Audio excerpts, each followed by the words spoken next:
এখন আছি হচ্ছে এলাঙ্গা বাস স্ট্যান্ড। রাত বাজে 4:30, সারা রাত গাড়ি চলে এবং আমার সাথে আমার কাকা আছে। এই যে এটাই এলাঙ্গা বাস স্ট্যান্ড। শাহী নাস্তা খাচ্ছি। 4টার সময় এলাঙ্গা পৌঁছাইছি, কারণ আমাদের যেতে হবে অনেক দূর। টাঙ্গাইল দুজন আছে, ওনাদের জন্যই দাঁড়ায় আছি। ওনারা টাঙ্গাইল আসলে এখান থেকে বাস নিয়ে আর কি চলে যাব। সকাল সকাল দেখা হবে ঢাকা।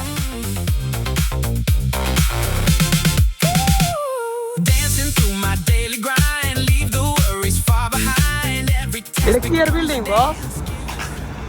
এত বড় বড় বিল্ডিং, মানুষ দেয় কিভাবে রে? মানে কি বিশাল বিশাল বিল্ডিং দেখছেন? বাংলাদেশ আইলে উত্তরায় আছে, এখন বর্তমানে মনে হবে না যে আপনি উত্তরায় আছেন। তো এই মুহূর্তে আমি হচ্ছে ঢাকা বিমানবন্দর রেল স্টেশনে পৌঁছাইলাম। তো এসে দাঁড়াতে না দাঁড়াতেই গরম ভাত, আমাদের সেই লোকাল ট্রেনটা কিন্তু চলে আসছে। এখন এই ট্রেনে চড়ে আমরা কমলাপুর চলে যাবো। তো ফাইনালি আমরা হেড অফিসের কাছাকাছি, এখন 8:20 বাজে চলে আসছি। তো সকালকার নাস্তা করতে হবে, এই জন্য চলে আসছি একটা হোটেলে। নাস্তা শেষ করে এখন আমরা মাওয়ার উদ্দেশ্যে রওনা হয়েছি।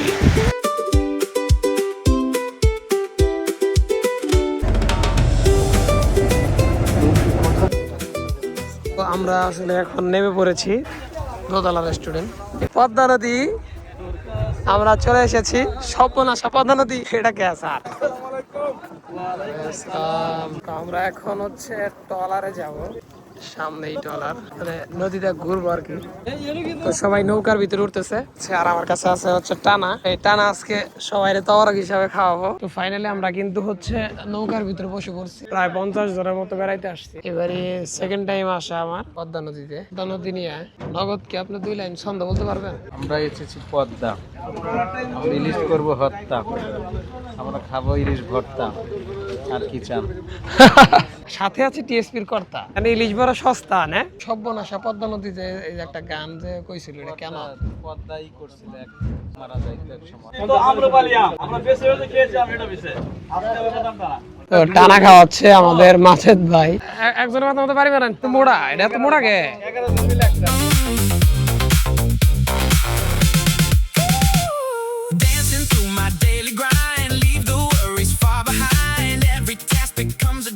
এখন আমরা সরাসরি ব্রিজের নিচে আছি। তো চাচ্ছিলাম যে আপনাদেরকে যদি একটু দেখাতে পারতাম, অনেকটাই ভালো লাগতো।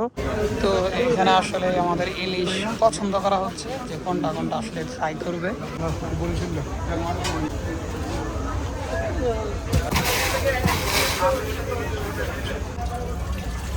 তো এইখানে হচ্ছে আপনার মাছ ধোয় কাটে, ঠিক আছে। তো এই হোটেলের এটাও একটা সুন্দর জায়গা। এখানে পাখির কাছে বসছেন একবারে, পাখির কাছে আছি। কেমন লাগতেছে স্যার? তো স্যার দুললো, এই জন্য আমিও আসলে অনেক ছোটবেলায় এরকম ঝুলাঙ্গি খাইছি। এই যে সুপারি গাছের ভিতরে বাইন্ধে দড়িটা ঝুলাঙ্গি খাইছি। তো তারপর আর খাওয়া হয় নাই। তো আসছি যেহেতু বেড়াইতে, এখন একটু ঝুলাঙ্গি খাওয়াই লাগে, ঠিক আছে, না খাইলে হয় না। ইলিশ খেতে এসে খেলাম ঝুলাঙ্গি। ফাইনালি আমি এখন আছি হচ্ছে একটা পাখির বাসা, আটকা পড়ছি। সবাই বসে থাকলো, তো আমারও মন চাইলো যে একটু পাখির বাসায় বসে থাকি। একদম মনে হবে যে আপনি একটা সাগর পাড়ে আসতেন। এই জায়গাটা বসলে না আসলে আপনি একদম হারায় যাবেন ভাই। দেখতে পাচ্ছেন আমার পিছনে একদম নদী, আর আমি এইখানেই বসে আছি। ইলিশ মাছ ভাজি করতেছে, এটা হচ্ছে মাছ ভর্তা করা হচ্ছে। সালাদ। আমাদের মাছ কি রান্না করা হচ্ছে?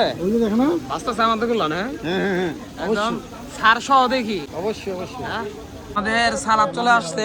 কাকা তো 1 প্লেট ভাত তো এবার খেয়ে এলাম আমার মনে হয়, সালাদ দেয়। হ্যাঁ, সালাদ চলে আসছে, ভাত চলে আসছে, মাছ ভর্তা চলে আসছে, মাছের মাথা এবং লেজ ভর্তা।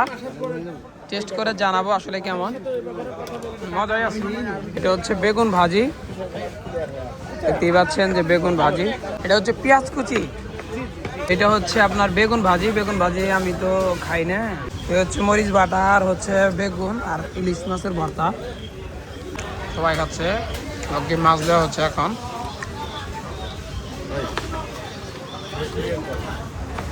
খান স্যার, অবলবলা খান, অবলবলা খান। ভিডিও করতেছে আমাদের টিএসপি লোক, পুরাটাই বুকিং নেওয়া হচ্ছে কিন্তু আজকে। ইলিশ ভাজি, আল্লাহ, ইলিশ মাছের জন্য মানুষ পাগল। ভিতরে কিন্তু একটু তো যাই হোক, ভাবছিলাম ইলিশ মাছ অনেক মজা হবে অনেক, কিন্তু আমার কাছে সত্যি বলতেই মজা লাগে নাই। কারণ সব জায়গার ইলিশে আসলে একরকম মজা না, ওরা বলে এক কাজে এক। তো এর থেকে আমার কাছে পাঙ্কাশ মাছ ভাজিটাও অনেক ভালো লাগতো। তো সবকিছু মিলে আসলে ভালো লাগে নাই। ভ্রমণটা সুন্দর ছিল, কিন্তু খানা দানাটা ওদের মানে আপনি যদি জানেন যে ওরা কি পরিমাণ টাকা নেয়, আর মাথা নষ্ট। সালাতের দাম 4,000 টাকা ভাই নিছে, 20 প্লেট সালাতের দাম 4,000, সর্বোচ্চ 3 থেকে 500 টাকা খরচ, আর সব কামাই ভাই। মানুষ মেরে মানুষ এরকম টাকা নেয়। কাজেই যারাই যাবেন একটু ভেবে চিনতে যাবেন। সালাদ টালাদ খাওয়ারই দরকার নেই। যদি মনে হয় একটা ইলিশ খাবেন, তো 1400-1500 হয়তো 2,000 টাকা লাগবে একটা ইলিশকে, চলে আসবেন। আসলে ভাই এরা মানুষ মানে মারার বিজনেস করে ভাই। আপনি বুঝেন, পেঁয়াজ কুচিরও টাকা নেয়, এটা ভাই মানা যায় না। আচ্ছা যাই হোক, বিষয় হচ্ছে আমার ভিডিও যদি ভালো লাগে অবশ্যই একটা সাবস্ক্রাইব অথবা ফলো করবেন। কারণ আপনারা সাবস্ক্রাইব ফলো করলে আমার অনেক ভালো লাগে, কষ্ট করতেও অনেক ভালো লাগে, যেহেতু অনেক রাত জেগে আসলে ভিডিও এডিট করি ভাই। আপনারা যদি আমাকে একটু ভালো না বাসেন তাহলে কিন্তু আমার কাছে খুবই কষ্ট লাগবে। তাই আপনারা দেরি না করে অবশ্যই আমার সাথে থাকবেন। যদি ভুল হয় বলবেন যে এইগুলোর ভিতরে একটু চেষ্টা করলে আরো ভালো হবে, আমি ভালো করার চেষ্টা করব ভাই, শুধু আপনারা আমাকে জানাবেন। তো যাই হোক, এতক্ষণ পাশে থাকার জন্য সবাইকে অসংখ্য ধন্যবাদ প্রিয় ভাইয়েরা।